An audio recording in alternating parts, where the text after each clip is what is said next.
Welcome back to your channel. How are you guys? So ఈరోజు నాటుకోడి పులుసు చేస్తున్నాను. దాన్ని కుక్కర్లో చేస్తున్నాను అనమాట. ఎందుకంటే నాటుకోడి నార్మల్గా అంత ఈజీగా ఉడకదు, అందుకని కుక్కర్లో చేస్తున్నాను. ఆ కుక్కర్లో ఆయిల్ తీసుకున్నాను. ఇంగ్రీడియంట్స్ మసాలా సామాన్లు వచ్చి ఒక దాల్చిన చెక్క, 3 లవంగాలు, 2 ఇలాచీ తీసుకున్నాను. అవి కొంచెం వేగిన తర్వాత అందులో ఒక ఆనియన్ యాడ్ చేశాను, కొన్ని కట్ చేసిన పచ్చిమిర్చి, కొన్ని కరివేపాకు. ఆనియన్ వేగిన తర్వాత అందులో జింజర్ గార్లిక్ పేస్ట్ వేయండి, 1 స్పూను.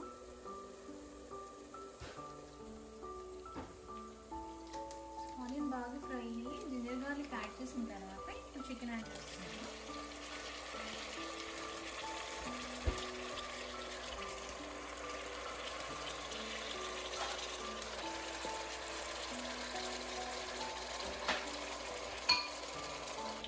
ఇందులోకి ఉప్పు, పసుపు,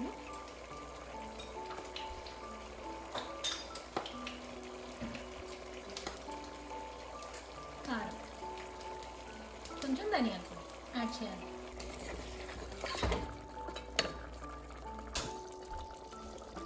ఇలా బాగా మగ్గిన తర్వాత ఒక గ్లాస్ నీళ్ళు పోసి ఒక విజిల్ రానివ్వండి. సో ఫైనల్గా నేను కొత్తిమీరతో గార్నిష్ చేశాను. కర్రీ అయితే ఇలా రెడీ అయింది. Hope you like this video. Please try this video and let me know in the comments. I hope you will like this. Please like, share and comment. Bye bye. See you in the next one.